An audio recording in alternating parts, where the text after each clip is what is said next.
Good evening, everyone, and welcome to our first week of May. I will now call our May 7th Mayor and City Council work session to order at 6 p.m. Today, we have 7 agenda items. To start, we have a bid recommendation, LA 25-008, for our Independence Day fireworks for 2025 by the Laurel 4th of July Committee. We have Karine Kubek. You now have the floor. Thank you. Good evening, Mayor Sidnor, President Clark, and council members. I'm here as the co-chair of the Laurel 4th of July Committee, and before you is a bid recommendation generated from our request for proposal, or RFP, number LA 25-008. This RFP was pushed out on the city's bid section of the website and through Maryland Marketplace, as well as on the Laurel 4th of July social media. And we also emailed companies that we know of in the beginning of March. And we asked for businesses to have the proposals in by March 21st, 2025. The RFP asked for traditional gunpowder fireworks with an option to include either a light or drone show so we can begin to go green. On March 21st, we received only one bid. That was from Fantastic Fireworks, Inc. They are out of Maryland Line, Maryland, which is the company that we have used for the past 3 contract cycles, and the bid was for traditional fireworks only. They came in with a 3-year contract bid of $35,500 for 2025 and $36,500 for 2026 and 2027, totaling $108,500 for 3 years. The Laurel 4th of July Committee is asking for the Mayor and City Council to approve, authorize this bid recommendation for the 3-year contract with Fantastic Fireworks, Inc., totaling $108,500. I'm not sure if Eddie is on, but he is the co-chair of the committee and chair of the Fireworks Committee, and we're here to answer any questions you may have to the best of our ability. So thank you for this consideration of this request. Thank you, Ms. Kubek. I see Councilmember Mills has a question. Please proceed. Good evening, Ms. Kubek. Good evening. We with the fireworks, you had mentioned about the drone show. That would be, fantastic. But I don't think we're ready for that just yet.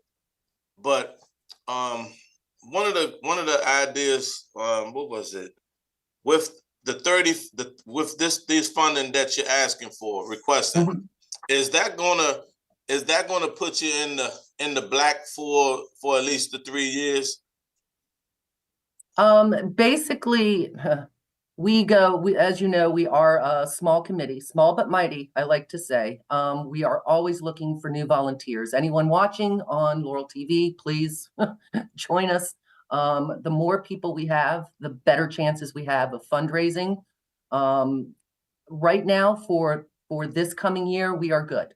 We are fine with this coming year. So it's always a year to year, whether we have the money or not. We have always achieved the money, the level that we need, except for, I think it was a couple of years, and that was during the pandemic. And of course, that was because we really couldn't do any fundraising. So we've been very blessed and very lucky. And with those local businesses, small businesses, and the corporate size businesses, how like you have perhaps like they can be become sponsors because they know that we do this every year, right? Let's target those businesses, and and sell some some ad space up on the back, put the banners up there down at the lake, Even right there on Cherry and 4th Street, you know, sponsored by, you know, and and then, you know, and really get some big bucks from them, you know. They know, and the Laurel shopping center in a whole, right?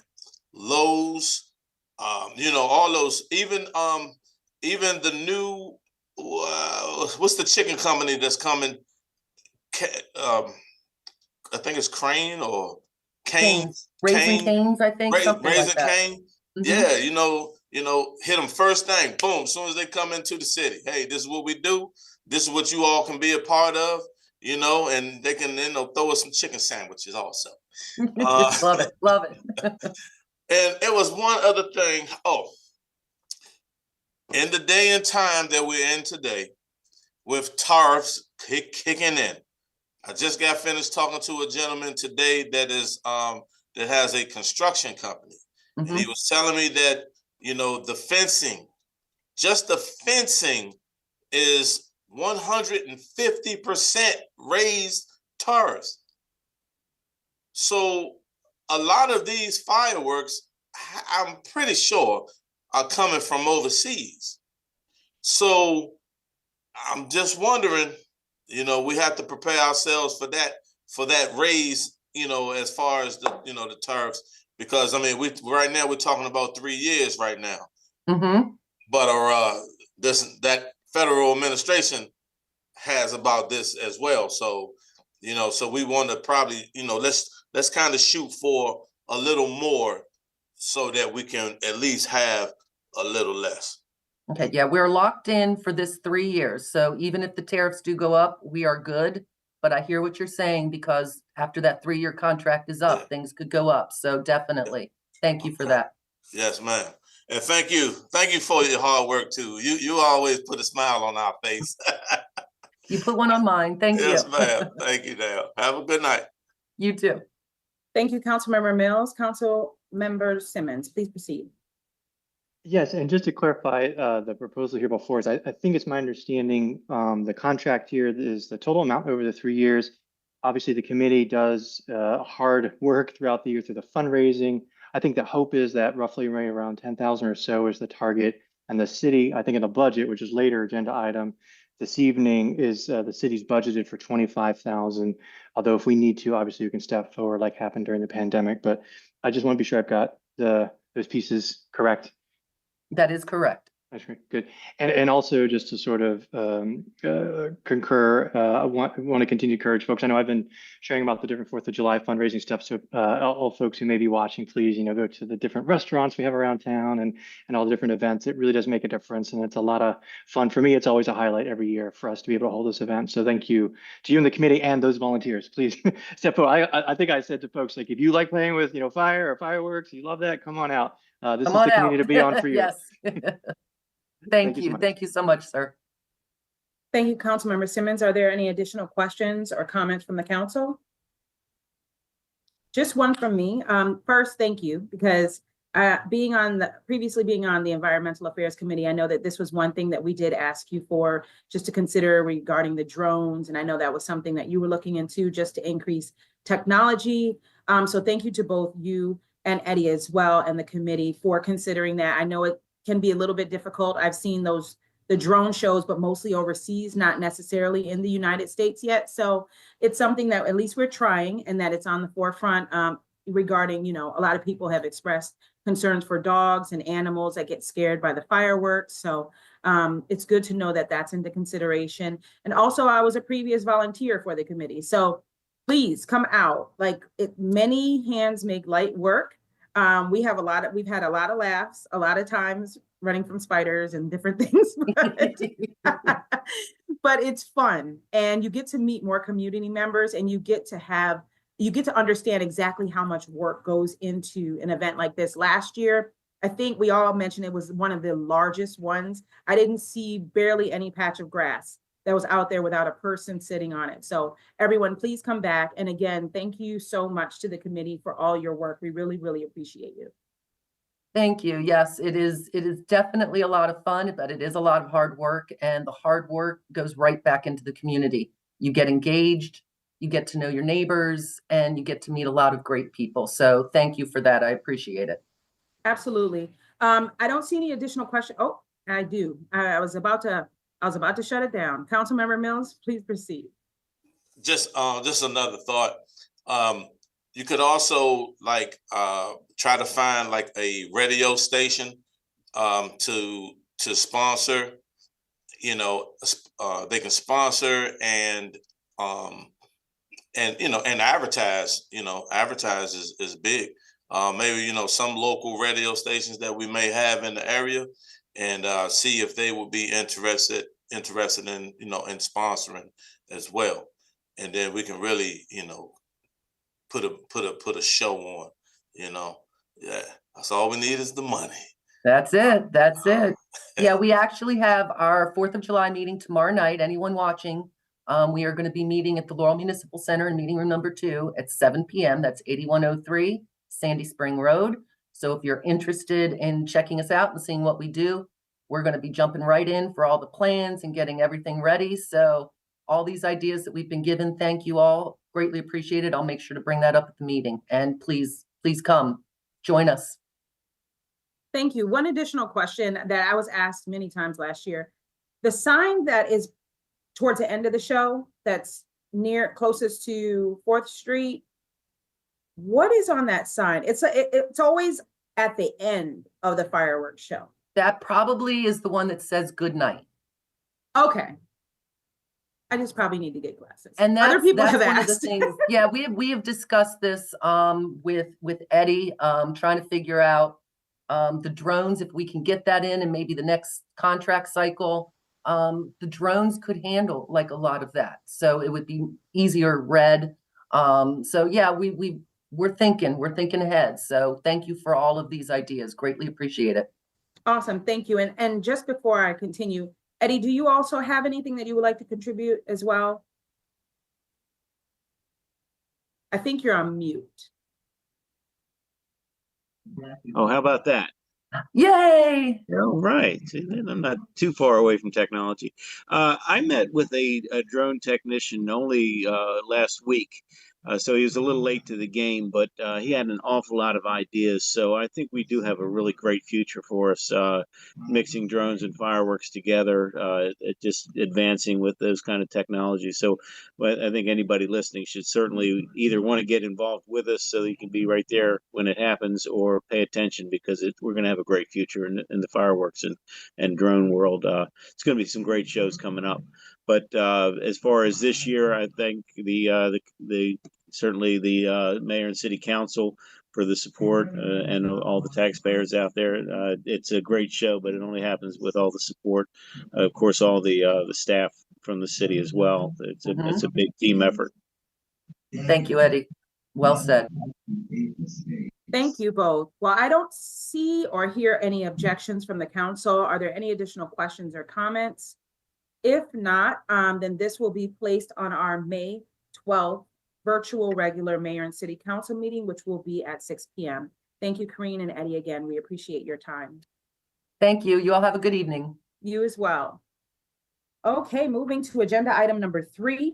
We have a bid recommendation for the replacement of Granville Gude Park Lake fountains. This will be presented by the Department of Parks and Recreation.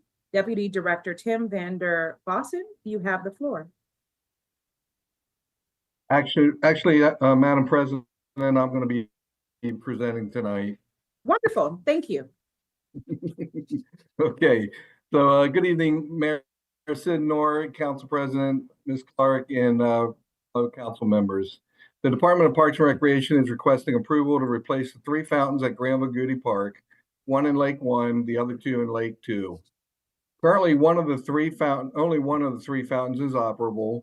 The fountains were last replaced in 2005. Fountains enhance water quality through irrigation, oxygenation, circulation, and nutrient distribution, sediment control, temperature regulation, and algae growth. Using an app, we will be able to select from 4 different lighting patterns. These new programmable fountain lights will complement our newly installed path lighting and banner system around the lake and further enhance the aesthetics of the park. The Department of Parks and Recreation reached out to previous electrical contractors and listed it on the city's website and received 3 bids, which are as follows. J.M. Mullins of Annapolis, Maryland for $206,000. Hartman Electric of Essex, Maryland for $98,000. And R.L. Thompson of Laurel for $76,480 $76,408. Funding for this project is provided for in the FY25 adopted CIP park improvement projects. It is recommended that the mayor and city council award the proposal to supply labor and material to install the new lake fountains with lights at Granville Gude Park to R.L. Thompson of Laurel, Maryland, for a cost of $76,408, and provide for a contingency of 10% for an additional $7,640.80 for an overall total purchase price of $84,048.80. I'm available for any questions. Thank you, Director Bailey. I see Councilmember Cole has a question. Please proceed. Thank you, Madam President.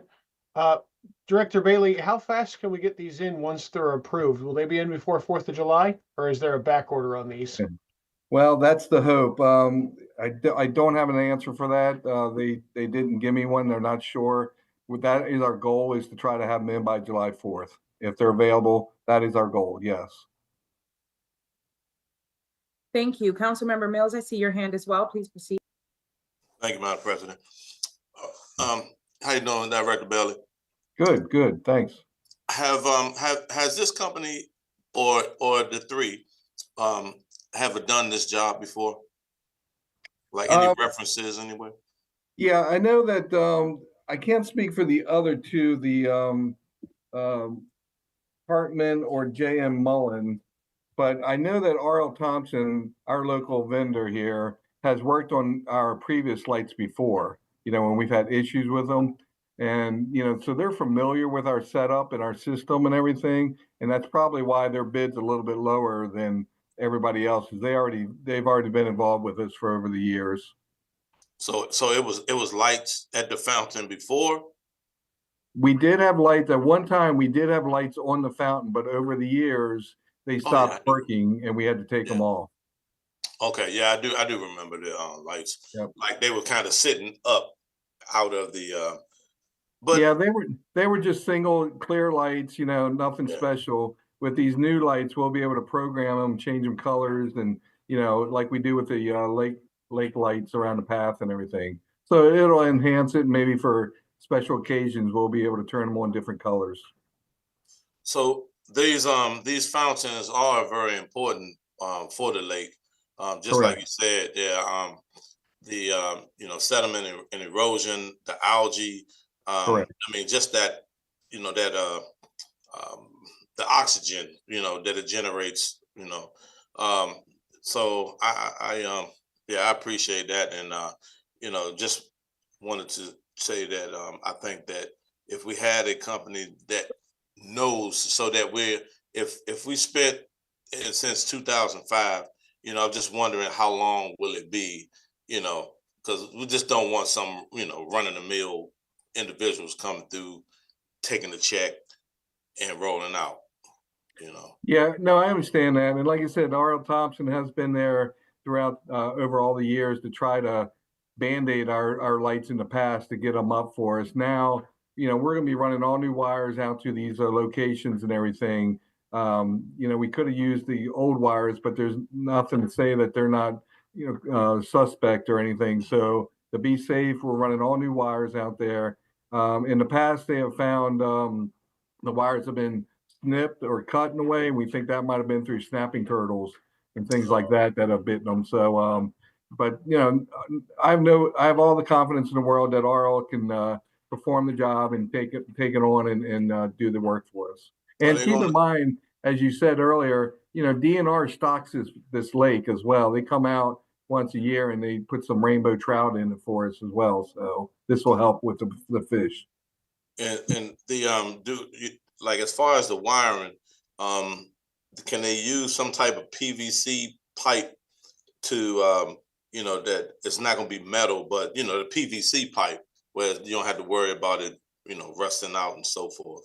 Well, what they're using actually is a cable. It's a flexible cable. It's a coated cable. So it's not a rigid pipe that runs out to these. These are all flex, a vinyl coated flexing wire, if you will. So it allows for a little bit of, they'll move a little bit because the current's going to move, and we will anchor them down, but they do move a little bit with the water and the currents as they exist. Yeah, but to protect the wiring, like you just said, you know, to protect the wiring, you know, from snapper turtles, from whatever else, you know, if it was able to slide through PVC pipe and then you just use some stakes to, you know, to hold this, you know, hold that PVC down, and you wouldn't have to worry about that rotating, you know, the wire rotating under the water, and it's a protection layer. Well, keep in mind, you know, that may float, and we don't want it floating because we do have our paddle boat operations in effect. No, So, you stake them down in the water. just like you stake down the wire, right? You got to stake the wire down also, correct? Well, the wire is going to lay at the bottom of the water, so there is no staking down of that. Okay. Okay. So I didn't include any money in there for a diver to go down and stake the pipes down. If that's the case, we're going to need more money. All right. I mean, hey, you know, I'm just, you know, all right. I got you. Okay. All right. Thank you. You're welcome. Thank you, Councilmember Mills. Yes. Are there any additional questions or comments from the council? All right, I do have a couple of questions. Councilmember Mills asked one, if we had used these contractors previously. A second question that I have is, how long do you anticipate that these lights will last, or when will they need to be replaced again? And then I have a question about the colors, but I'll ask that afterwards. Sure. So they say the lights will last about 10 years. Now, they might have said that over the other ones as well, but they lasted for, 20 years. So we're going to get at least 10 years out of them. Let's just say that. And then the contractor already said it's R.L. Thompson, and we're buying them from the company that we originally bought them from. I think it was Aquamatic is the motor company that we'll be buying them from. So we're familiar with them as well. We've used them before in the past as well. Yep. Thank you. One additional question. I know that a lot of animal supporters will also want to know this as well. With the different colors, do you think that they will cause any issues with the animals, or will it also be a deterrent possibly for some of the things that we have been trying to work on, regardless with the dogs and trying to get specific birds out? Just want to ask if that's an issue or a help. I don't really see that as being a problem. Now, keep in mind, we're going to have these on timers. So typically, like the ones, what we did have, they come on at about 11 o'clock in the morning and go off about 11 o'clock at night. So, we're not wasting electricity and all letting them run all night long. But these are going to be all new LED lights and everything. So it's going to be low voltage. So it won't really cost too much anyway. But no, I don't see this as harming any animal, wildlife, or anything like that. No. All right, thank you. And thank you so much for being creative on the colors. I think it'll look pretty neat from my building, at least, and when I walk by and exercise at the lake. So thank you for thinking of that. Thank you. I don't see any additional questions, so thank you so much for your time. If the council does not have any objections, and if there are no other questions and no additional comments, this item will then be placed on our agenda for Monday, May 12th, for our virtual regular mayor and city council meeting that will begin at 6 p.m. Thank you again, Director Bailey. Thank you. Moving to agenda item number 4, we have a bid recommendation for the replacement of bid recommendation for Van Dusen Road Improvement Project, Phase 1, engineering services. This is the roadway that is currently aging on Van Dusen Road from Conti Road to Cherry Lane. This will be presented by the Department of Public Works, Acting Director Tommy Helms. You now have the floor. Thank you. Mayor Sydnor, Council President Clark, and Laurel City Council members. The Department of Public Works is seeking approval to obtain engineering services for the design to resurface the roadway that is currently aging on Van Dusen Road from County Road to Cherry Lane. This service includes designing pedestrian bus pads, ADA compliant pedestrian ramps, sidewalk widening, guardrail installation, stormwater management, sediment control, construction of new medians, and traffic signal reconstruction. The Department of Public Works requested a pricing proposal from 3 of the city's on-call consulting firms for this project. The engineering bidding results, the city's EBA Engineering, $246,159. KCI Technologies, $262,744. Century Engineering, $312,611. It is recommended that the project be awarded to EBA Engineering based on their submittal proposal in the amount of $246,159. Funding is available through the adopted FY25 Capital Improvement Program, Van Dusen Road Improvements. And I'm open to questions. Thank you so much. Are there any questions or comments from the council? I see Councilmember Simmons. Please proceed. Thank you, Madam President. And thanks for presenting that bid proposal. And I know I'm recollecting back to last fall when council had the presentation on the concept design for the street and a number of really helpful improvements being made along the way. One thing I'm trying to recollect, do the designs provide for Conti to Route 1 sort of walking, like sidewalks and walking paths where people, pedestrian and even bike could go along? Do I remember that was part of these designs for Conti Road to Cherry Lane. So there's a lot of things going on sort of end to end. Yeah. Conti Road to 198. Yep. So we'll be doing, excuse me? I'm sorry, maybe there's a light. The main thing I'm asking is there a side, like pedestrian transit from Conti all the way to 198? All the way to 198. We will be doing sidewalk widening. We are actually putting new sidewalk at Cherry Lane by the hospital. So there are some upgrades and updates that we are doing there. But let me review the plans and I will get you a definitive answer if it's going to connect all the way through. And second related item, I know we've got 2 agenda items that we're doing the consulting into 2 pieces and 2 different partners. I think just from a query made earlier this week, the key there was, I believe the concept designer will be helping oversee to ensure that the engineering team that's doing part 1 and the engineering team that's doing part 2, that they're being consistent with each other so that similar changes are made that make that roadway. So is that the part of these quotes here, or maybe that's part of just the regular DPW's budget to have that person sort of monitor to make sure they marry properly? Well, these two phases of the work are the more complex. So we do want to bring someone on extra, so just to make sure that everything's in compliance and being done to the highest standards. And just from my notes, yes, we are having the sidewalk going all the way down to 198. Yeah. Perfect. Thank you so much. I appreciate it. Thank you. Thank you. Are there any additional questions or comments from the council? I do have a question. I noticed in the description that it mentioned ADA compliant pedestrian ramps and also traffic signal reconstruction. Just wanted to understand a little bit more what that traffic signal reconstruction looks like. When I was on the committee as a regular member for persons with disabilities, we discussed the fact that when you step on the entranceway to the road, usually in the DC area, it recognizes that you're standing there and it kind of like presses that button for you if you're visually impaired and you can't find where the button is. Also, it speaks out loud for those that may be visually impaired and they're crossing or walking.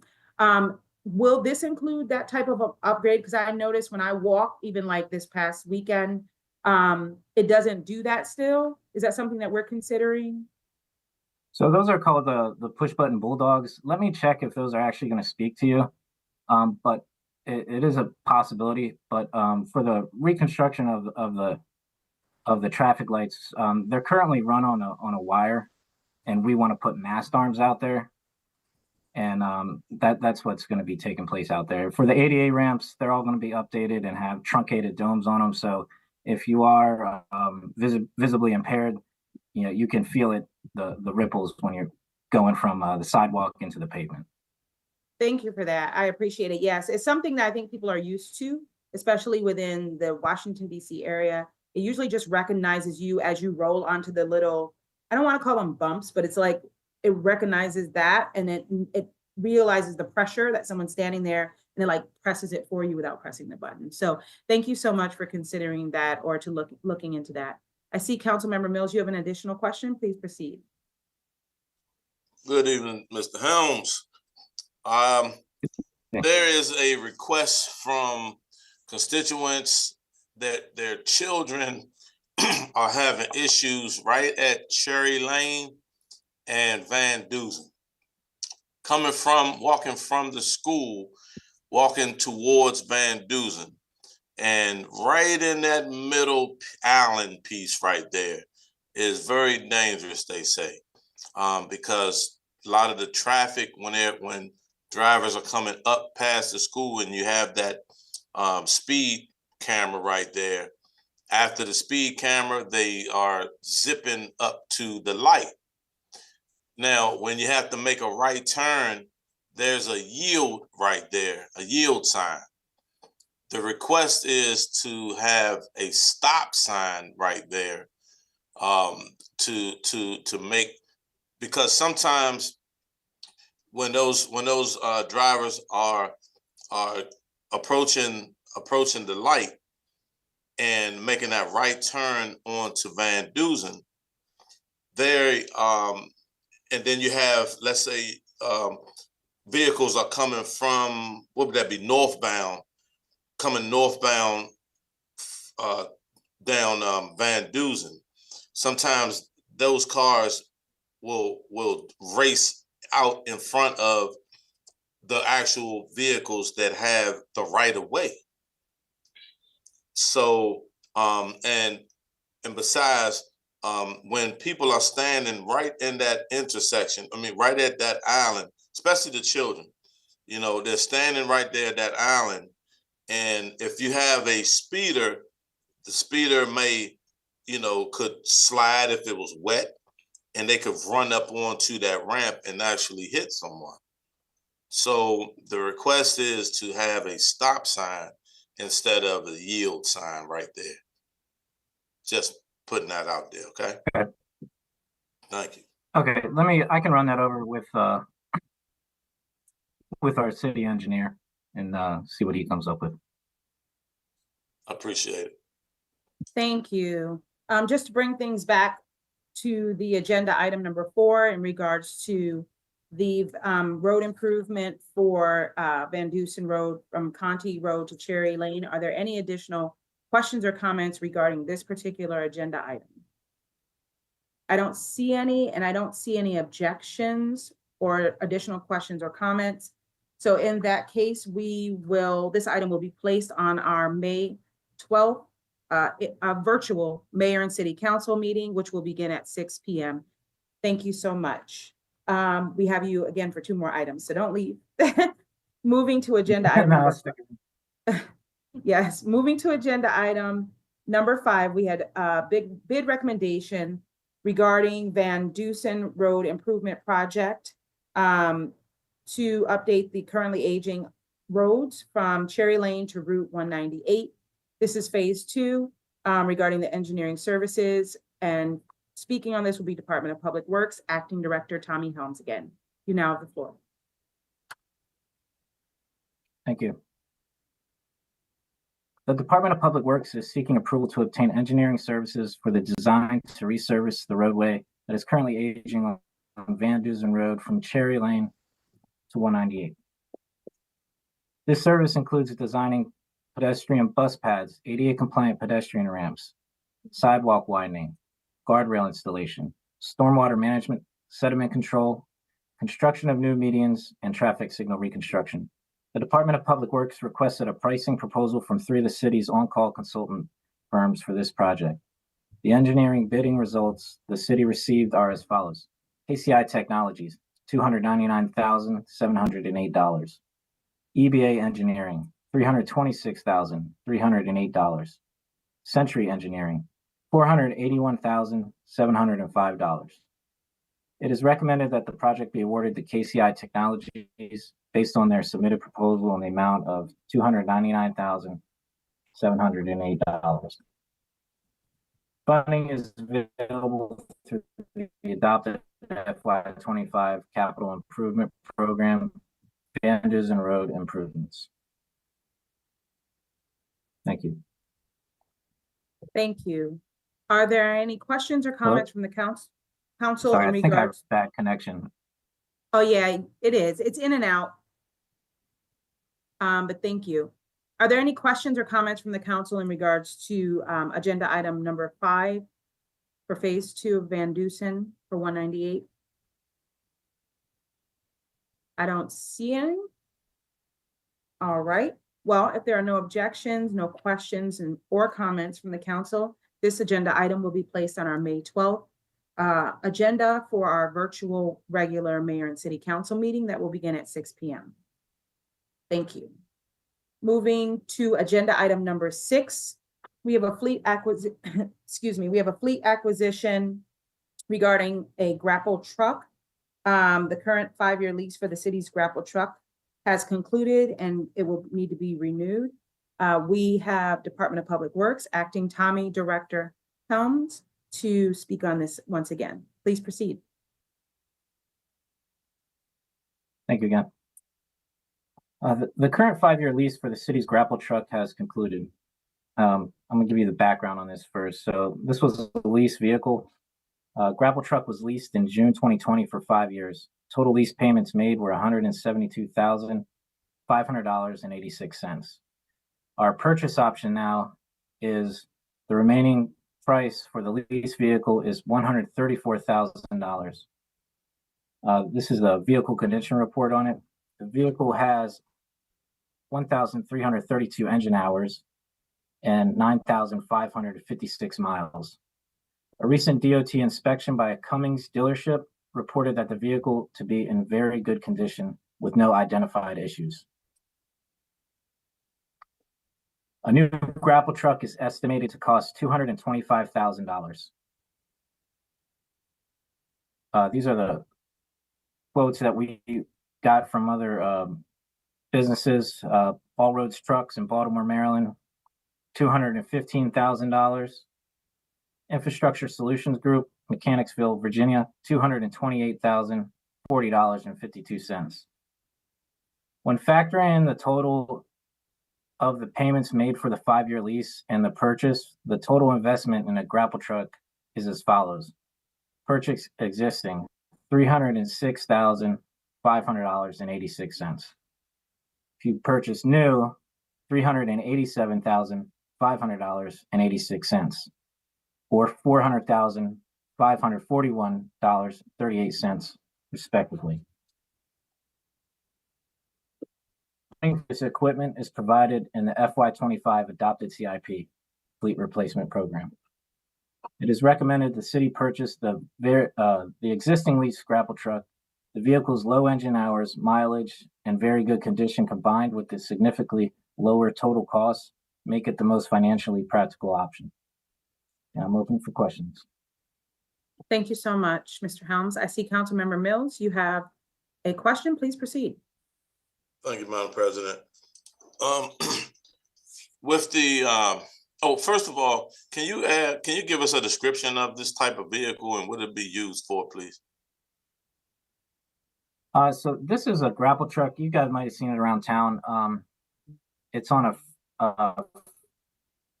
it's on a Freightliner chassis, I believe, and this vehicle does its purpose on Wednesdays for the majority of the time, picking up special pickup items that are extremely heavy, or I would say like infested couches or mattresses that we don't want our guys putting their hands on.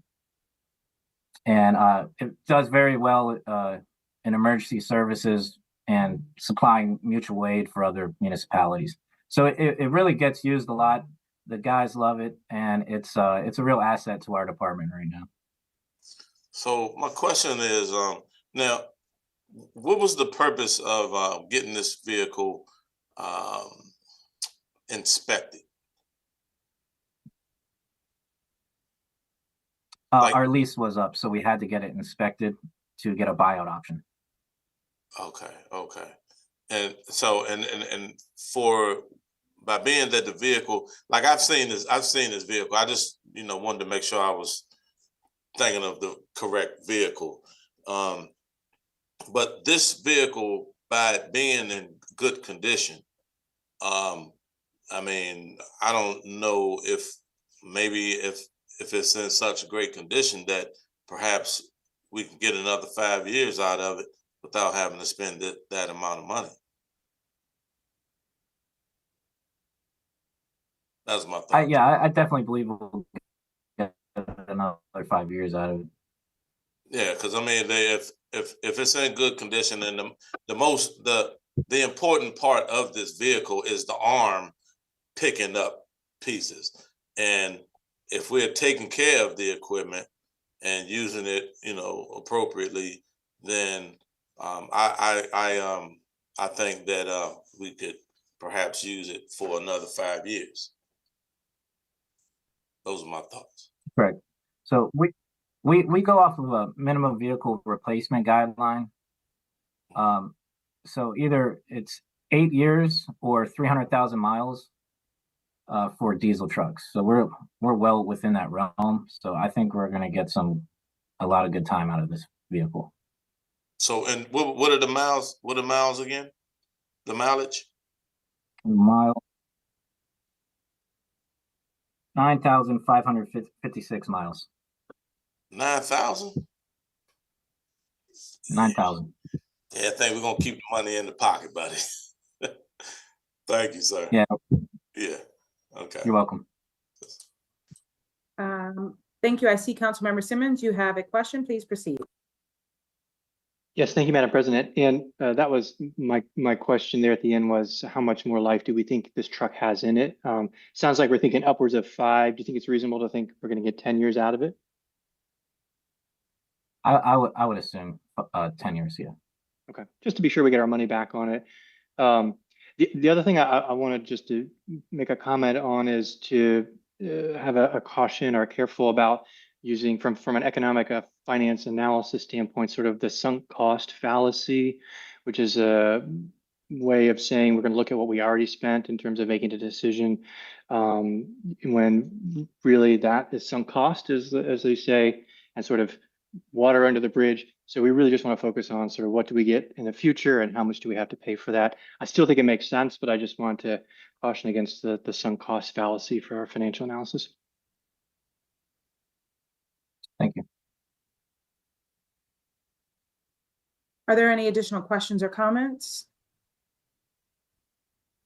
I do have a question, and I just want to make sure that I understand. So we have the current 5-year lease for the city's Grapple truck.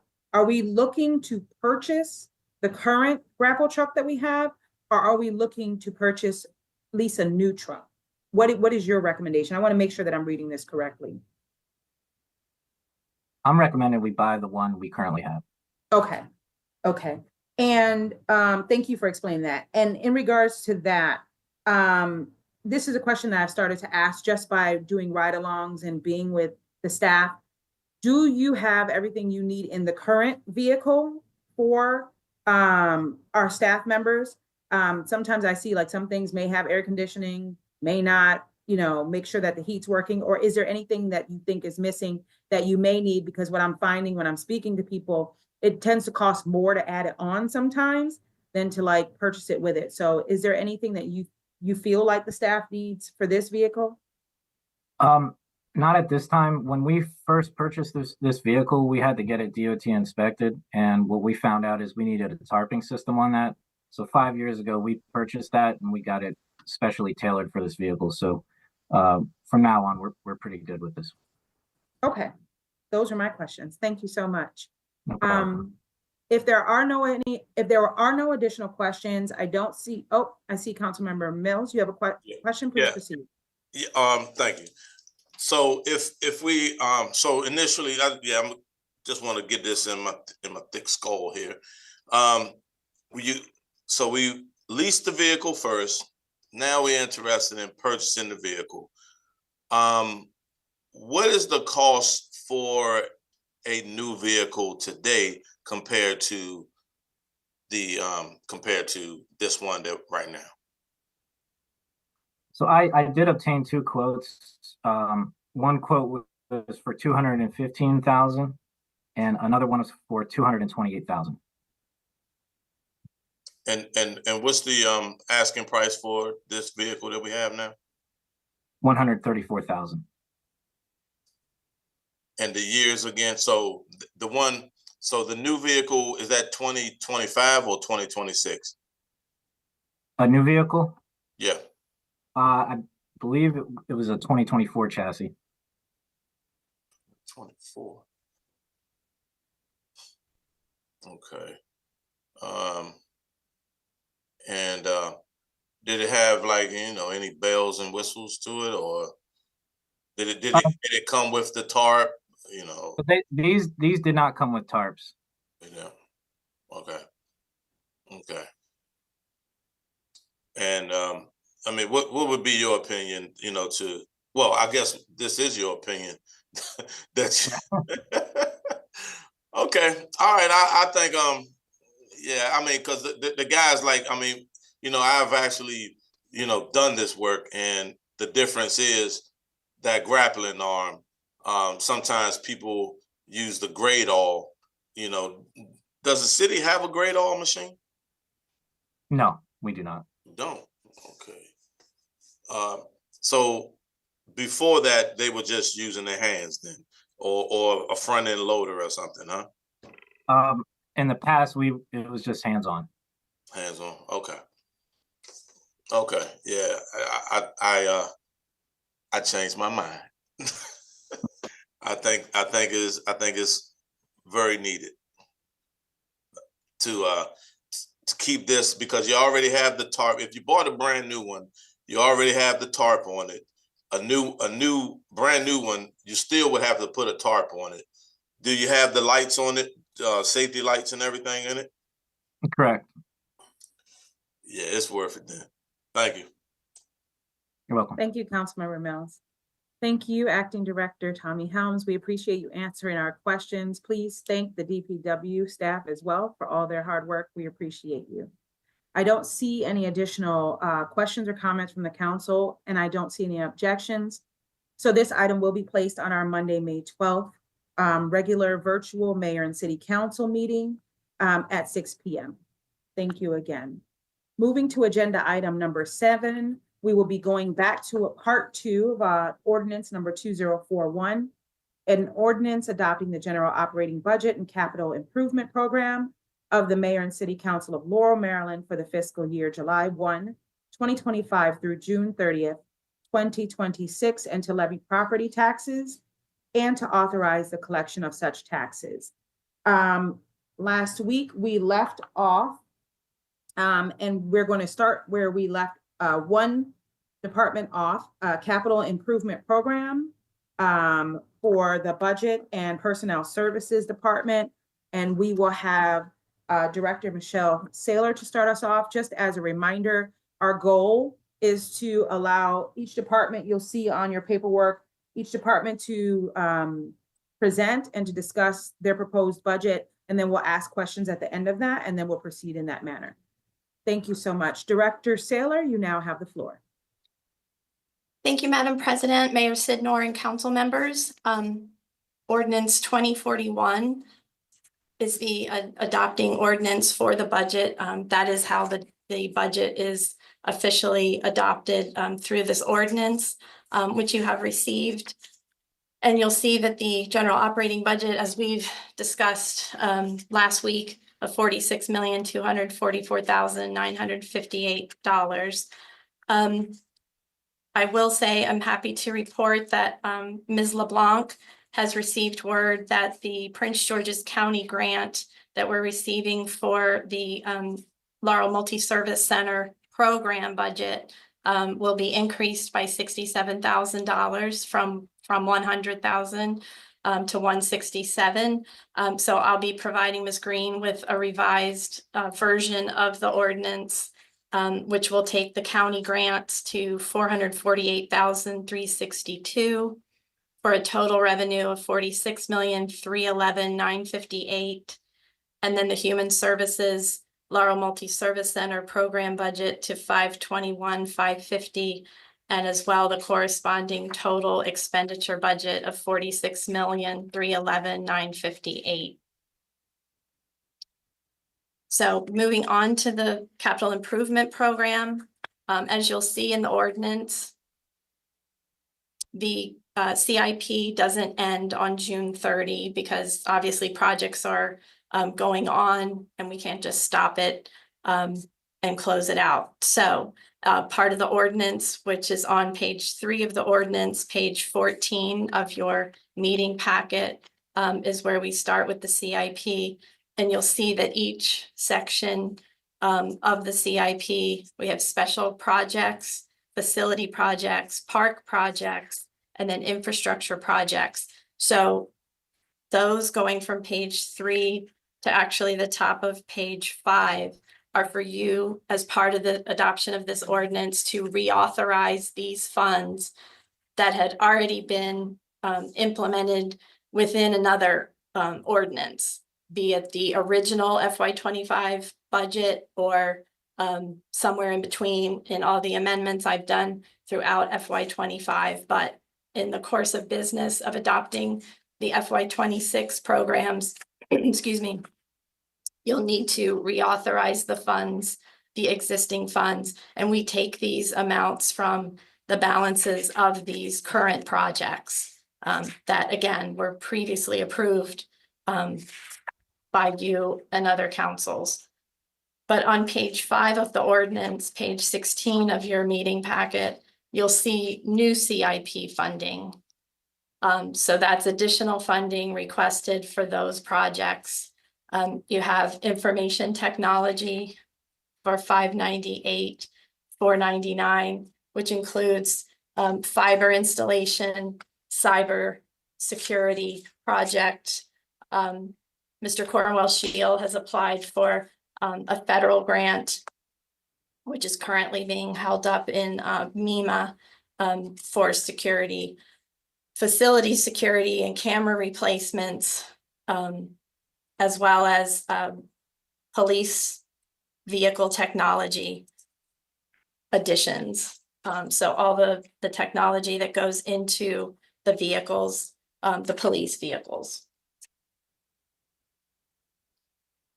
You're familiar with the program that we've been that we've implemented since 2020 for the leasing of the Laurel Police Department vehicle replacements.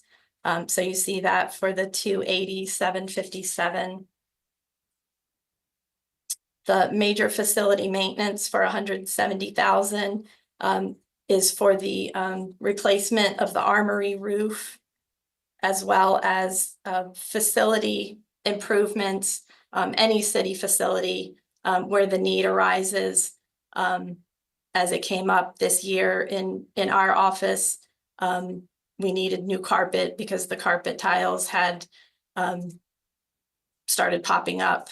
So things like that Mr. Bailey has to address for the departments to keep the buildings in good working order and appearance. The Anderson Corner Park project, that's 150,000 for the engineering over at that parcel in that development to begin the plans for a park on those 6 acres. Environmental programs for 80,000. That would be the use of consultants to evaluate the systems with the refuse and composting and providing education of our environmental programs.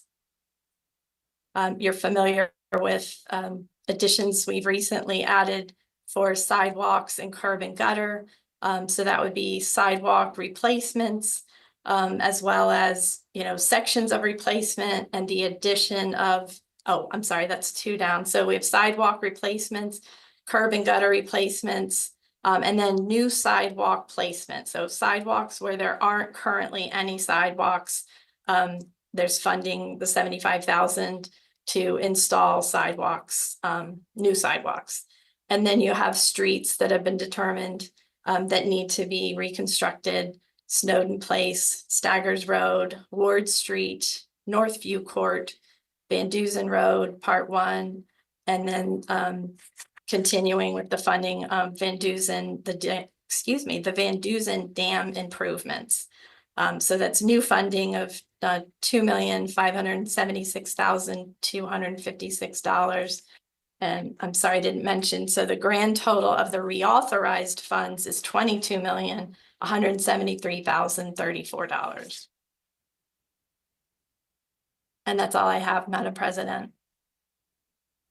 Thank you, Director Saylor. Are there any questions or comments from the council in regards to the capital improvement program overview? Councilmember Simmons, I see you have a question. Please proceed. Yes, thank you, Madam President. For the CIP, for the reauthorized and then the new 2.5 million for the new projects, I don't believe we have am I correct to say we don't have the details, backup schedules for those in the budget document? I went looking for them, but I see we just sort of have top line number here, but do we also get the worksheets that go with each of the lines? I'm sorry, I'll check, but I thought that the individual project sheets were attached to the document. They may be, and there's like That was 360 pages. It might be my part that I've missed them, and if it is, just let me know which page number. It'd be a big help. I did look for them, but I could have missed it. Okay, I'm sorry. Okay, yes, we'll check that out. Thank you. Are there any additional questions or comments from the council? I don't see any. Thank you, Director Saylor. We appreciate your time for that. Thank you. Next, we have the Department of Parks and Recreation, and the budget overview will be provided by Director Bill Bailey. Please proceed. Thank you. Thank you, Madam President, Mayor, and City Council. So the Department of Parks and Recreation Facilities and Grounds narrative begins on page 124, and the corresponding budget on PDF pages 210 to 235, and encode pages 28 through 53. The department's recreation narrative begins on page 97 and corresponding budgets on PDF pages 262 to 278 and encode pages 80 through 96. The Department of Parks and Recreation is a full-service agency offering recreation programs, services, maintenance, and custodial needs. The maintenance side is responsible for maintaining 12 facilities, 3 outbuildings, and 17 park sites encompassing over 288 acres of parkland. The department also manages numerous CIP projects throughout the year. There are 18 full-time staff and 8 full-time custodial staff under the maintenance. The administration and recreation component consists of 11 full-time staff and work out of 2 outdoor pools, 2 community centers, 1 multi-purpose center, 7 parks and recreation buildings. The department produces 3 different brochures a year, fall, winter, spring, summer, throughout the year, and they're mailed out to residents of Laurel. The maintenance component has 13 separate budgets. That's starting at 280 through 294. These budgets fund staffing, custodial support, maintenance, and upkeep of all city buildings and parkland. Line items include, but not limited to, utility supplies, inspections, testing, and repairs necessary to allow the operations and safe parks within the city to operate. You'll see throughout the budget that there is an average increase of approximately 25% in utilities for electric. Also, a marginal increase in utilities under gas and oil for propane. These increases are a reflection of our most recent bid prices received from Tradition Energy, a governmental purchasing organization and a member of the members of Omni, formerly U.S. Communities. recreation component has 9 separate budgets, starting at 501 through 550. These budgets fund the staffing programs and services that occur within the recreation facilities and programs. Most of these line items support programs that are revenue producing. While all programs are necessary to promote health and wellness of the community, services such as senior van transportation, preschool, day camp, and the 2 swimming pools can be deemed critical for individuals and families. The value of Parks and Recreation's programs are numberable. Again, many of the programs offered by the Department of Parks and Recreation are revenue-producing programs that support the city's general operating fund. The department receives grants from several agencies that is contingent on providing services. Maryland National Capital Park and Planning Commission provides funding for youth, special events, after-school youth, teen programs, and senior programs are supported by the park tax paid by the residents. The department is obligated to provide these services to receive reimbursement. There are no major equipment purchases in the FY26 budget. New programs, this year the Multi-Service Center opened its doors and began its first full year of operation. Although the center is open, as it is still unveiling their services, and building hasn't fully opened completely yet. The gymnasium has been fully booked with rentals and special events. Projected revenues have been added to the FY26 budget. Acquired the property at 7701 Old Sandy Spring Road. This property will allow for overflow parking of the departmental vehicles, as well as other additional space for the other departments and the Parks and Recreation needs as well. Let's see what else we got. The completion of the multi-service center. These are all projects that are new or continuing. Completion of the resurfacing of the outdoor tennis and basketball courts was completed. Completed renovations of both the pools, the city pools were completely renovated. Completion of the walking bridge at Wilson Park. Continuing programs that are projects that are ongoing is the citywide HVAC replacement for city facilities, the dam ruin stabilization and restoration project, ongoing park improvements to include pavilions, grills, signs, tables, stream bed erosion at Wilson Park, completion of the lake house remodel, and completion of the renovations to 7701 Old Sandy Spring Road property. Other facility enhancements coming will be the replacement of the Laurel Armory roof, replacement of the gutters at the Gude Mansion, remodeling of the bathrooms at City Hall, and purchase and install the new fountains at the Upper Lake and Lower Lake if approved. That concludes the overview of the Department of Parks and Recreation, and I'm available for any questions.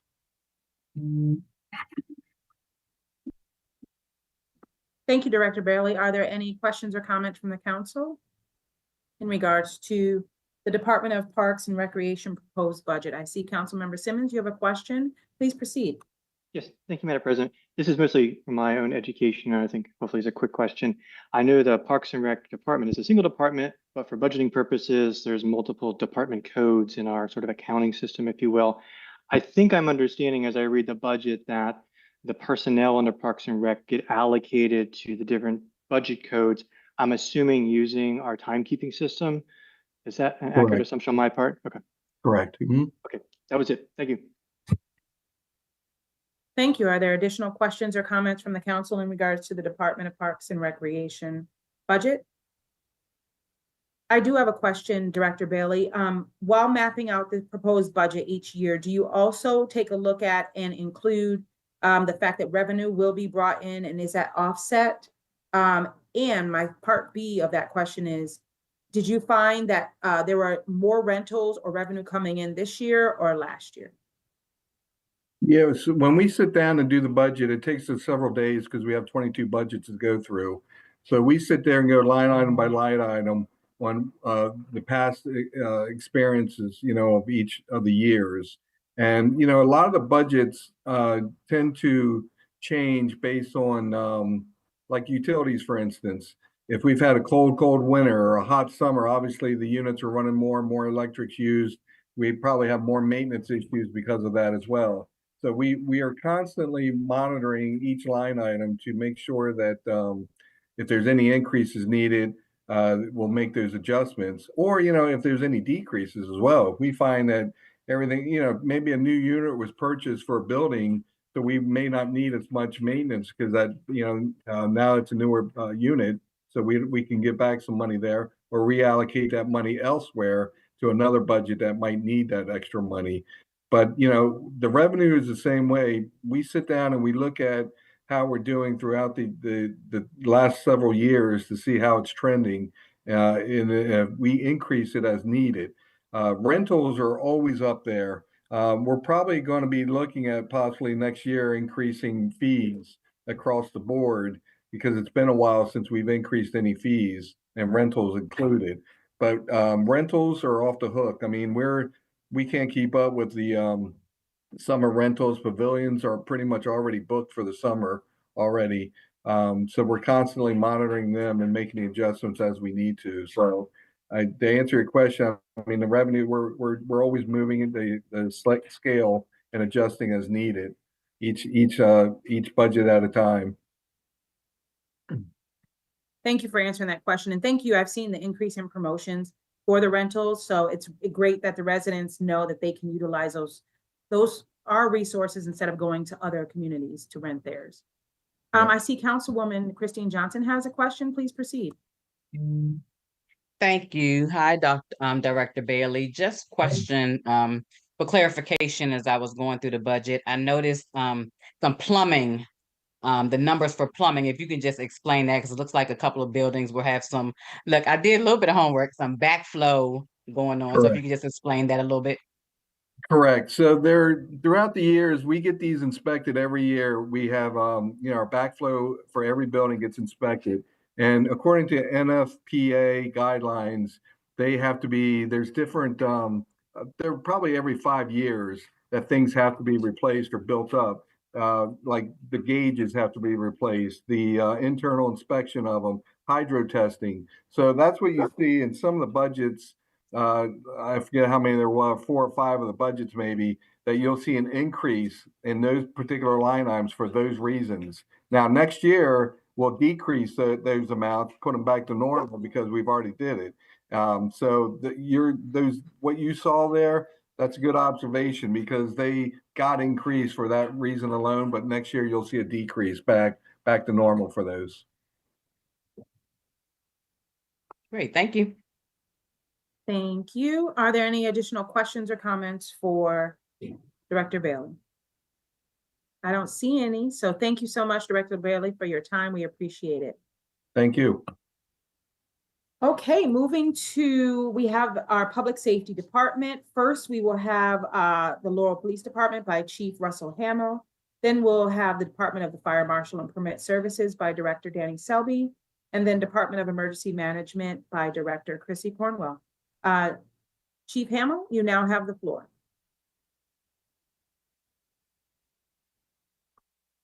Oh, there we go. Finally got it to work.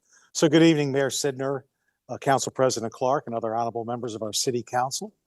The budget details for the Department of Police begin on PDF page 236, in code page 54, and the department's narrative starts on page 58.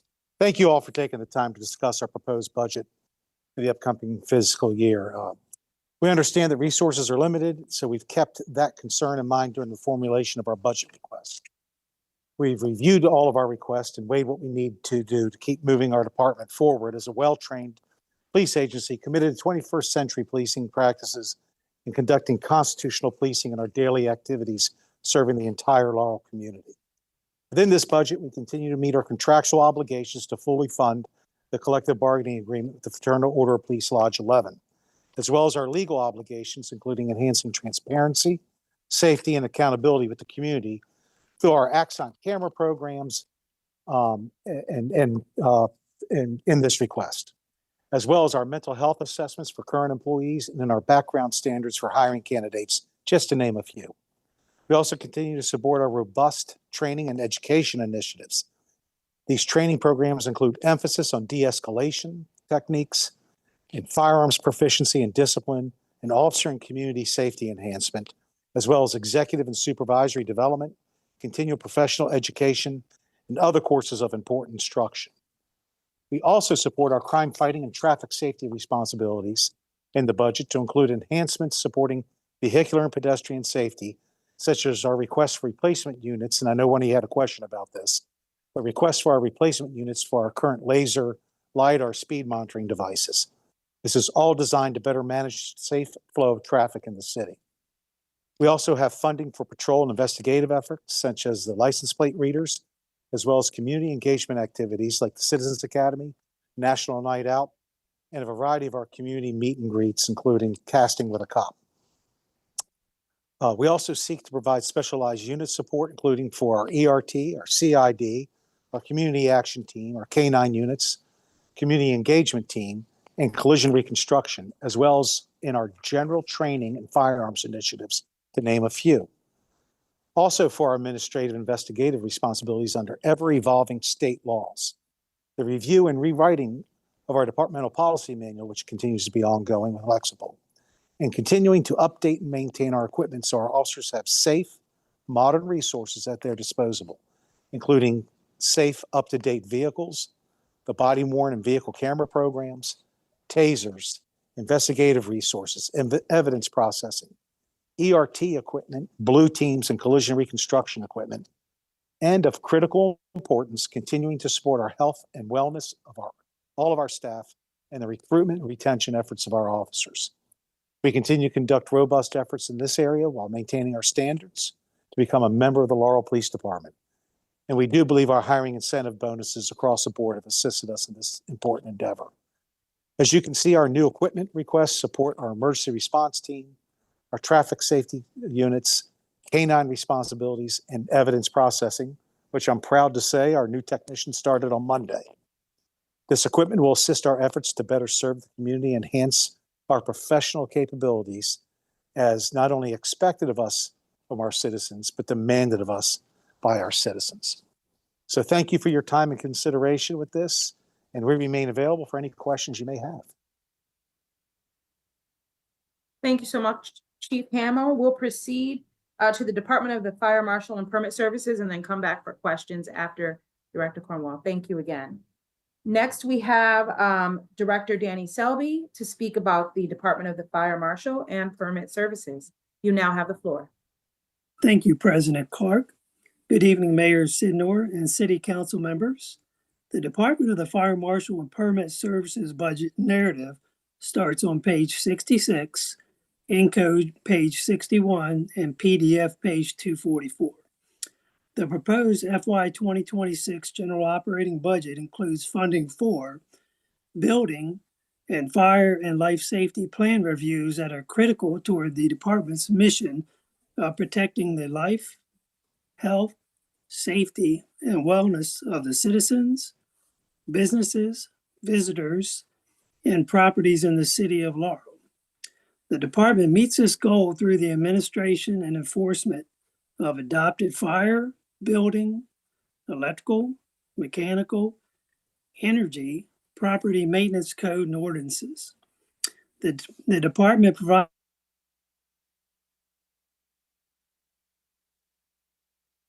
I think Director Selby froze. We'll give him a second to see if he pops back up.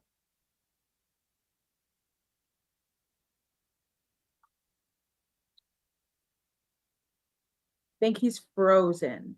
Director Cornwell, do you mind stepping in while Director Selby is able to jump back on? Sure. Thank you so much. All right. Thank you and good evening, Madam President, Mayor, and council members. The Department of Emergency Management's budget starts on page 55 and include page 65. The proposed FY26 operating budget supports 2 full-time staff members and emergency management activities. The department is responsible for enhancing emergency response and recovery coordination, providing emergency planning, conducting emergency training and exercises, facilitating public education and community outreach programs, and fostering and maintaining partnerships. During the fiscal year 25, the department has successfully completed activating the Emergency Operations Center 3 times, distributed over 90 notification alerts to staff and partner agencies while monitoring weather conditions, coordinated efforts with the American Red Cross for 3 fires that displaced residents, conducted and coordinated training for the Emergency Operations Center, cybersecurity, and AED CPR to enhance staff's capabilities to respond to and recover from emergencies and disasters. We also renewed the community rating system to coordinate the flood insurance premium discount of 15% to residents. We also updated and received approval from the Maryland Department of Environment for the Van Dusen Road Dam Plan. And we are currently coordinating with the city departments to update the continuity of operations plan.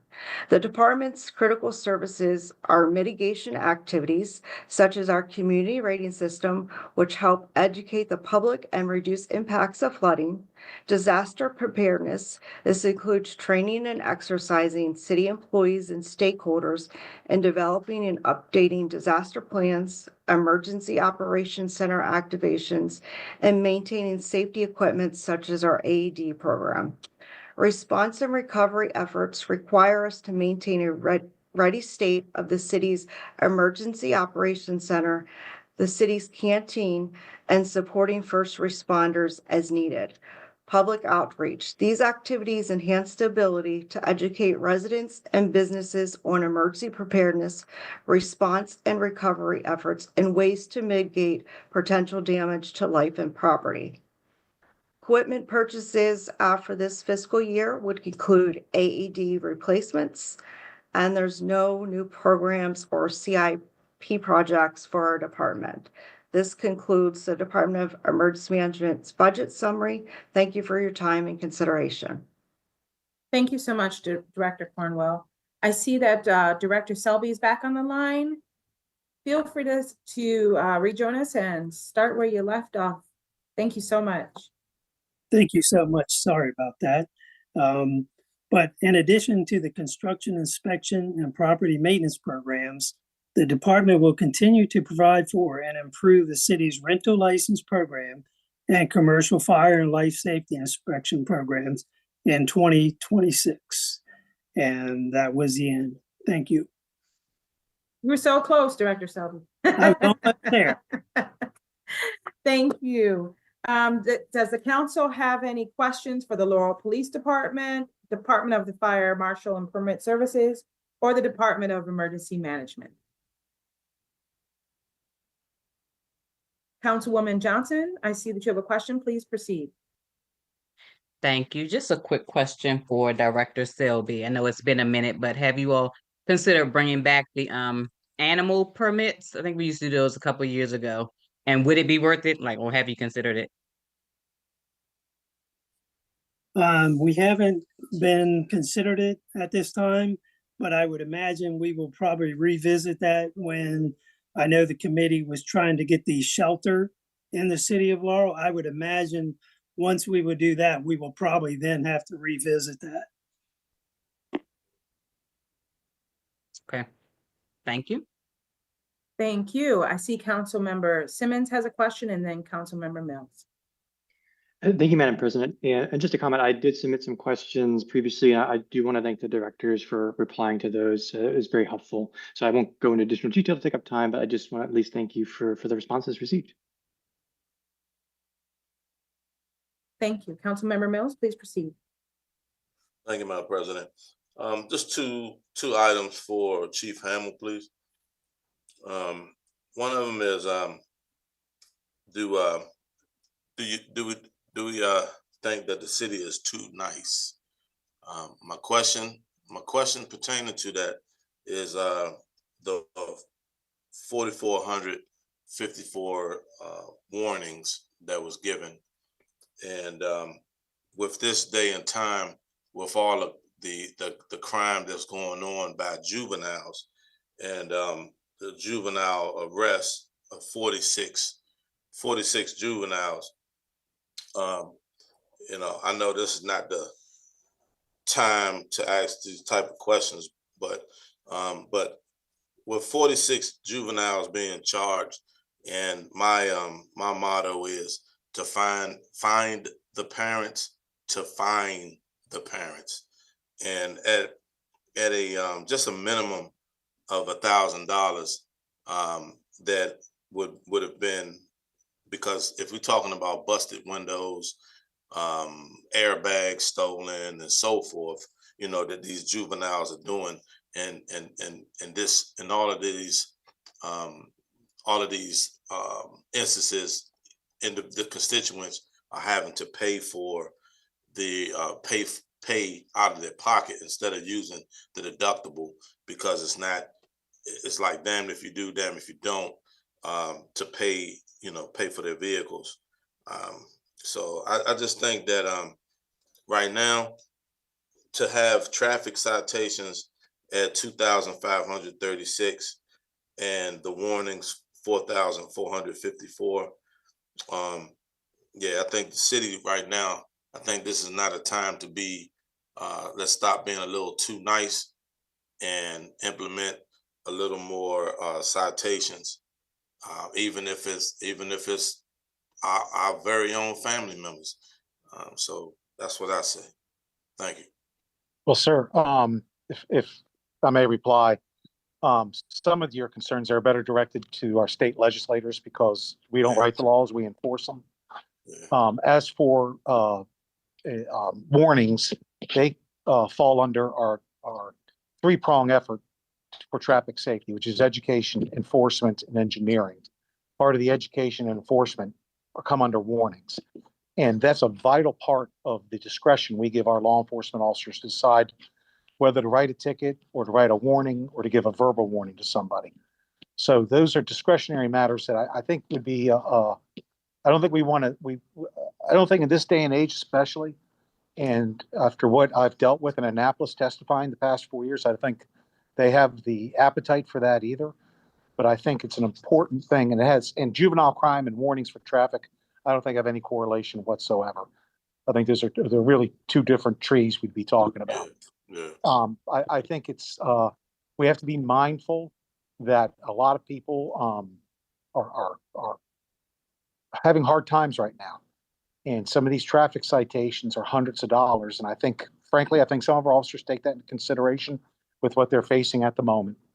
And I trust them to make the right decisions unless they prove my trust is wrong. That's why we have vibrant administrative investigative processes in place for police departments. But I would be reluctant to remove their discretion from these equations. You know, we are doing very strong traffic enforcement efforts throughout the city. Even as badly as it was raining on Monday night, our detail that night that we initiated and brought in 2 outside agencies to work with us got numerous DUIs off the street, and we're seeing that increase throughout the area. So I think we're in the right direction here. I think also we're coming out of COVID, and we have and I've talked about this with my supervisory staff, that coming out of this COVID period, where officers were actually told don't have contact with people, we have officers who are actually trained that way. That we, in making your point as well, we have instructed we need to walk away from that. COVID's gone, thank God, and we need to remember that part of our engagement, part of our efforts and engagement, are keeping the community safe, and citations sometimes are the way to help to keep the community safe. So I think I make both sides of your argument there. I think we're probably saying the same thing, but I would love to see you down in Annapolis testifying on some of this as well, helping us out. So thank you. Hopefully that answers the question. I appreciate it. Thank you. Mayor Sidnor, please proceed. Can I make a suggestion, Madam President? Sure. Can we just keep the questions on the budget? The departments talk about that budget tonight. All of the questions they can talk about with the department heads or myself or the city administrator. But let's focus on the budget tonight. If I can suggest that, please. Thank you for your suggestion. Thank you, Madam Are President. there, absolutely. Are there any additional questions or comments for our public safety sector of the city? No? I know that we are at, and now that you bring that up, Mayor Sidnor, I know that we are at the end of the overall review for the different departments. A couple of the council members, I think they may have missed, or we may have missed, a section that was presented in the beginning, which would have been under the mayor and community promotion piece. I know Ms. Giselle Gomez is not here, but is it possible for you to answer the question in regards to the Laurel Independent and the contribution change? Yes, Madam President. Like any business there, the city of Laurel put advertising money in the Laurel Independent paper. And so this year we funded $24,000 advertisement for the Laurel Independent paper. Thank you. Are there any questions or comments that the council members would like to make? I know that there were questions in regards to when this would come up. Councilmember Simmons, please proceed. Yes, thank you, Madam President. And I know other members of council, as of myself and Mr. Mayor, I know we've had a chance to chat as well, have expressed concern that the decrease in the Laurel Independent may very well, as the Independent has indicated, mean that it's going to have to shutter its doors. And many people would feel that, loss and even the connectedness of the community. I wonder what we might say to them and how we might be able to explain that difference and whether there's any possibility to revisit that. Thank you for the question, Councilman Simmons. Like I told you several times, my job and your job as a city council and mayor is to report city business, ordinance, communication that we're doing as a city, and we take an advertisement ad like any business inside the city. And I feel that going through the budget this year, that a $24,000 advertisement ad is what we can do for the Laurel Independent paper. How they function, I don't know how they will function. I know that we can spend $24,000 for advertisement, and that's what we're trying to do this year. Thank you. Yeah, I think it's helpful for folks to sort of hear the perspective there and understood. We'll continue to take a look at that. Thank you, Madam President. Thank you. Are there any Councilmember Mills, please proceed. Thank you, Madam President. With the, I was told that the Laurel Independent, that we could use our Laurel Living as inserts and into the Laurel Independent newspaper to promote our Laurel Living magazine. I know that we feel as though that the magazine is a great a publication that we put out of city information, but the distribution, I think there's an issue with distribution. We do want this distribution to be made for the whole city. And I mean, just making the Laurel Living magazine and just dropping it off here and dropping it off there. I think we do need a better distribution of that.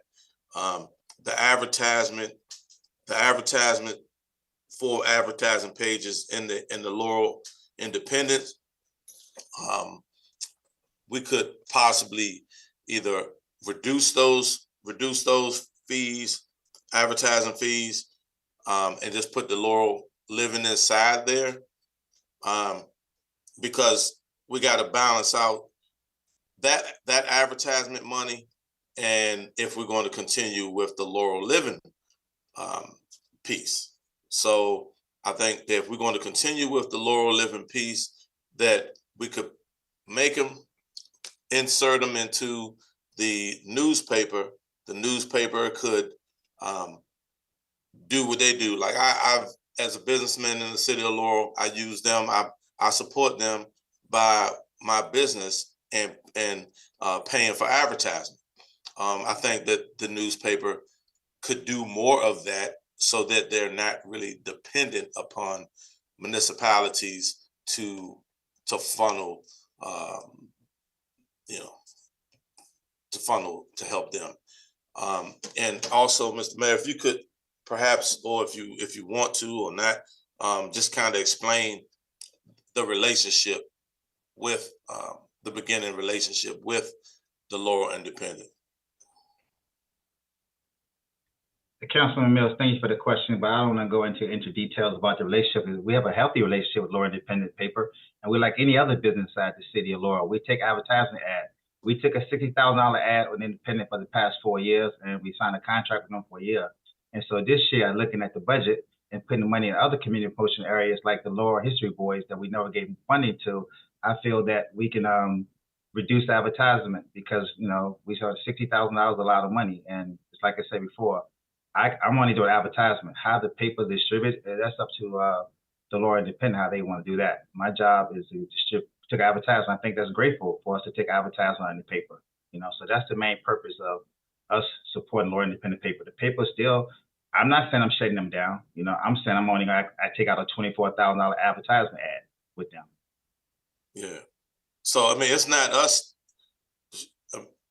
We don't have operation of this newspaper. No, we do not, sir. We just So, any other business. We take an ad out. Right. Okay. And so do you because it was told to me that we could insert, that we have option, but we just haven't used it to insert our Laurel Living into the magazine, into the newspaper for distribution. Once again, Mr. Mills, I don't know, you know, how they distribute the paper. That's not my concern. My concern is like any other business. I take an ad out. They say, you know, I took an ad out. We're taking a $6,000 ad out, and maybe that covers whatever it covers. But that's up to them how they decide what it covers. But the $24,000 ad, I think is sufficient. Yeah. But what I'm saying is, we still have the option. I mean, there's always options. They have options as well. Everybody has options, Mr. Mills. Yes, sir. Thank you. Thank you. Councilwoman Johnson, please proceed. And actually, my question was answered by the mayor. I was asking, we're going to ask about the $60,000. So previously that was ad dollars, and we're just cutting back ad dollars that the city is providing to the paper. Is that what we're saying? Yes, ma'am, Councilman Johnson. Okay. Thank you. I see that we have Council Member Simmons. Do you mind if I go to Council Member Cole since he hasn't spoken yet and then come to you? Council Member Cole, please proceed. Thank you very much, Madam President. Mr. Mayor, if I could ask questions on how we came to the $24,000 cost for reduction for the advertising. When I was going through the budget and going through the questions to the budget questions that I had that have been distributed to all the council members now, it looks like we are distributing about 500 copies of the Laurel Living newsletter, which works out to about $2.75 a copy per month. At the previous funding that we had at $60,000, that was going to every address in the city, it was 17 cents a copy. What is the justification for the difference in the two publications? Thank you for your question, Mr. Councilman Coles. I haven't did the math. My communication director would did the math, but once again, I believe that the from $24,000, that's enough advertisement to get the information out that we did. Once again, we're responsible for getting information the city council and mayor put out, not the news. So anything we do as a council, ordinance, police reports, things of that nature, we can get the information out to by social media, emails. So once again, I believe that we don't need to spend $60,000 of advertisement. We can spend $24,000 on advertisement and things to the next. We can reduce the Laurel Living if we have to, you know. So it's not necessary that we had to put 500 copies out. Most of our copies go to senior citizen buildings, community centers, things of that nature. So I'll get a definitely answer from my community director. Thank you. Mr. Mayor, I definitely understand that. I also voted on the original contract for the Laurel Independent. And I understand that we were supposed to slowly, over time, they would go away from our funding and be more independent on their own. but we reduced their funding 60%, which is more than gradually doing it over time.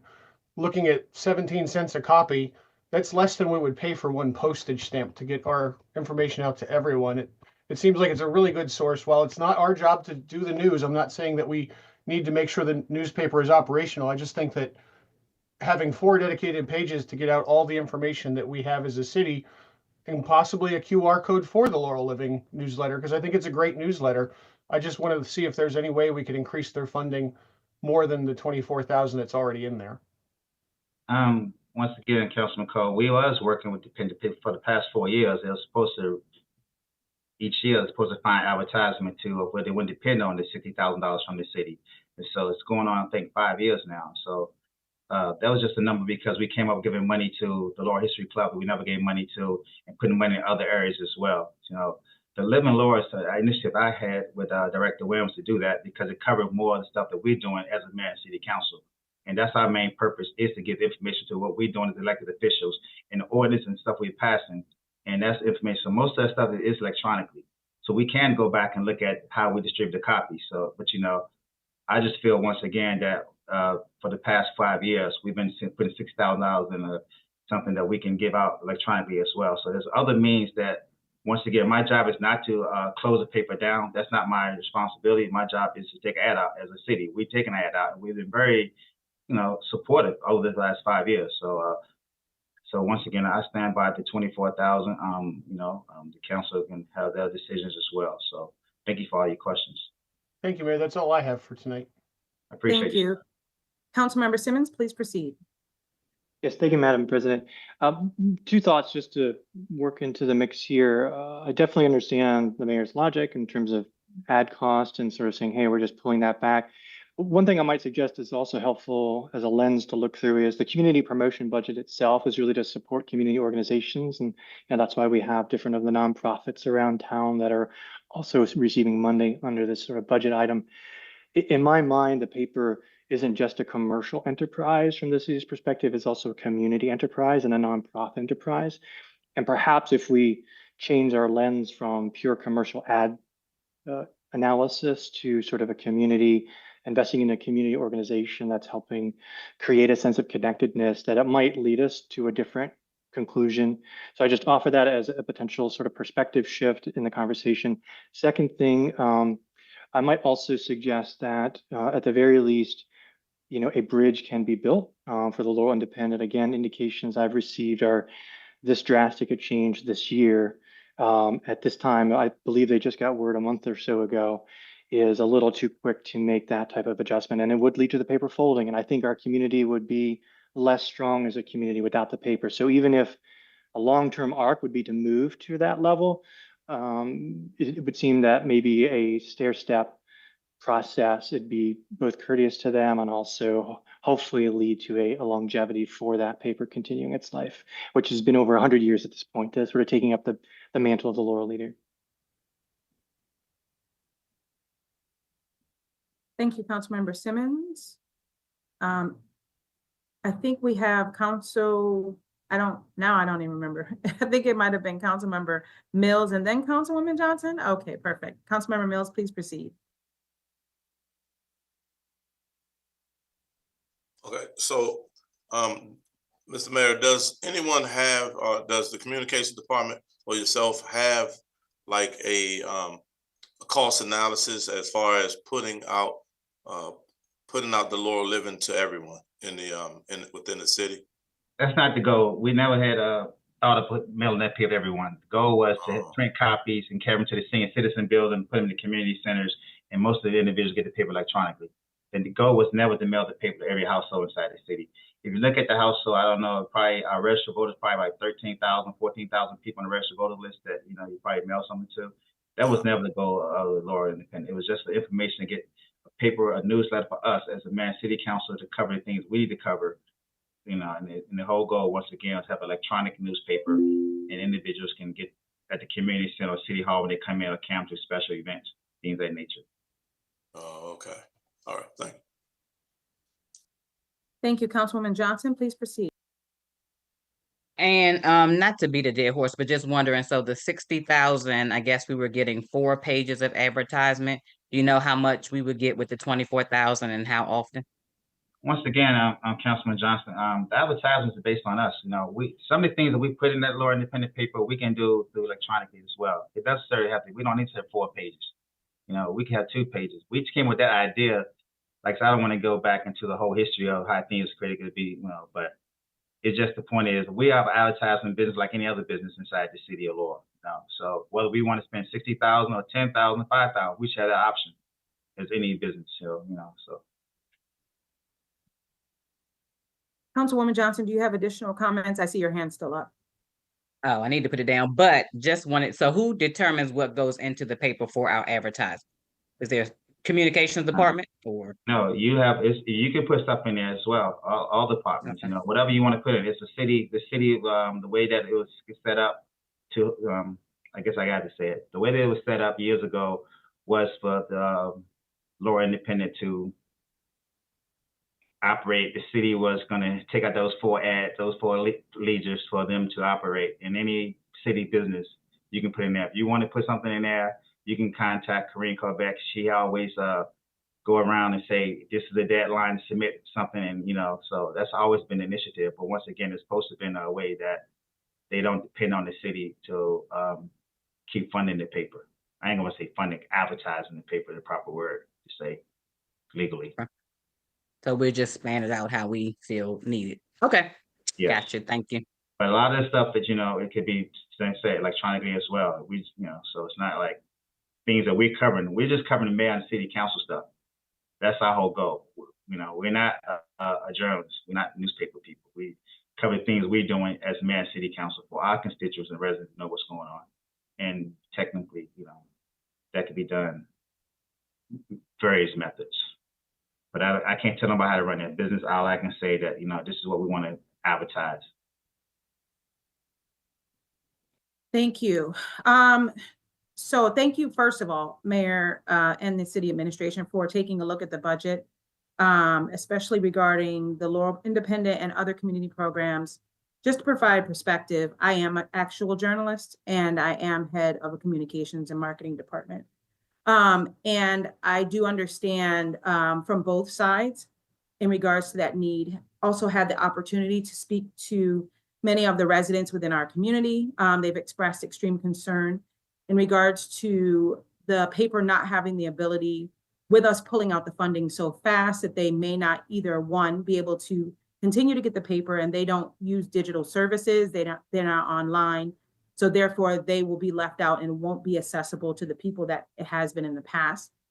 But also two, just to clarify from a professional perspective as an executive editor of a magazine, when you purchase the 4 ads, you have the ability, as you said, to put anything you would like in the paper. So whether we combine the Laurel Living and put that, I think that's what Councilmember Mills was saying, and put that in as our 4 pages, it's considered an ad regarding a purchase, but technically it's written in whatever format or way that you want. So that Laurel Living could be those pages. I think for me, I believe that it's really important to, one, have independent journalism, especially within the community. I think it allows different perspectives. It allows us to understand each other. As Councilmember Simmons said, it's also important that we have the ability to support community programs. As you said, thank you again, Mayor Sidnor, because I remember bringing it to your attention as well as other council members in supporting the Voices for Laurel. And I think even taking a portion of that to provide to the Voices of Laurel from that budget, I understand that. But as Councilmember Cole said, that's a huge cut. And to not allow them time to find other funding resources will really, I think it really will affect the paper. But I also understand from your perspective, and as you said, we're looking at it from multiple sides. I know that you as a council member, you understand as well. I can say, I did write the memo to recommend that we start a newsletter for the city of Laurel. However, if we needed to pause that and to move that into those pages, to take that 16.5 and roll that in to allow them time, them as in the Laurel Independent, I would be in support of that just to provide that perspective, because I just don't want to pull the rug from under the Laurel Independent. And I do really, truly believe that independent news and journalism is really important for the community. But again, thank you for answering the questions. I know that we weren't all clear that it was under the community promotion budget to ask those questions when it was the first line item for our budget discussion. So thank you for giving us space for that. We really appreciate it. Now, you're welcome. I mean, it's your job to ask questions. I have no problem answering your questions. Like I said, I made the decision based on other items I was doing for the community promotion, not just the independent paper. We look at the community promotion as a whole budget, other things as well. And like I said, so thank you. Yeah, no problem. Yeah, because I was just looking at it. If we did roll that 16.5, it would come to about 40,500. And they did say that I did, from my understanding, that 40 they could possibly work with to try to find additional funding. But saying that I personally would be open to that just to make sure that we can support them in case they need to find additional funding. Councilmember Mills, I see that you have an additional question. Please proceed. Yeah, so I wasn't, that's why I didn't know if the mayor was like completely understanding what I was saying. The Laurel, to me, the Laurel Living magazine is a excellent piece of work compared to the newspaper. Now, so I wasn't saying like that we print the Laurel Living into the newspaper. What I'm specifically saying is that the Laurel Living magazine, that we could print the amount to go to everyone, within the city. It's worth it. Not just the seniors, because other people would like it.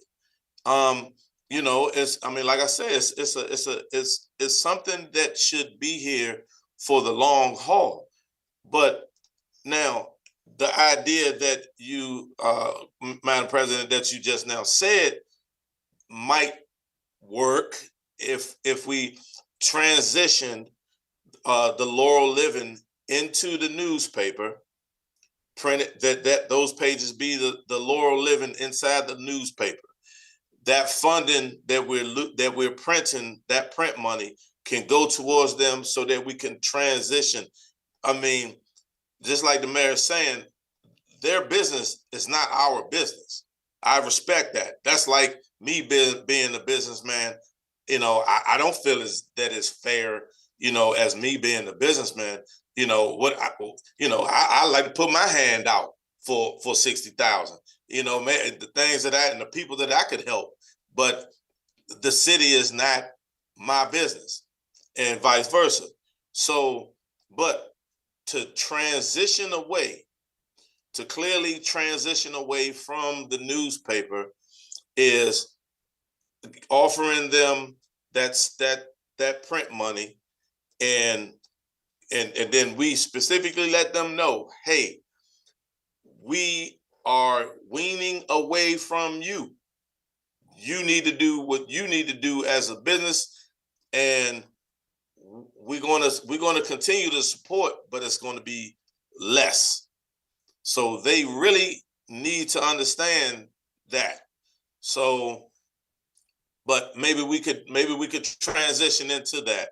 But they also specifically said that we can use inserts, not printed inserts as advertisements, but like the newspaper on Wednesdays, I think it is, that they put sales inserts, like that. So that's what I'm talking about with the Laurel Living being inserted and distributed through the city. That's what I meant. Thank you. I understood what you meant, Mr. Mills. All right, thank you. Thank you, Councilmember Mills. Mayor Sidnor, did you have any additional comments that you would like to make about that? No additional comments. Okay, thank you so much. Again, and I speak on behalf of my colleagues, please know we really, truly appreciate all the work that you have done, not just with the budget, but on a daily basis, all of the departments, all of the staff. We know that this is not easy. And sometimes it's trying to make, as we say, $1 out of 15 cents. We get it. But we also, want to be able to work together to also incorporate community members' needs and requests if we can as well. So thank you again for all the departments that presented on Thursday, but also today. Based on the questions that have been provided, it looks like we will need another work session, which will be on Monday, May 12th from 5 to 6 p.m.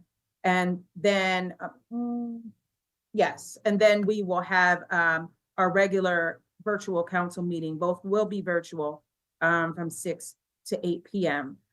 With no further business to come before the mayor and city council, we appreciate your time. Thank you so much and have a great night.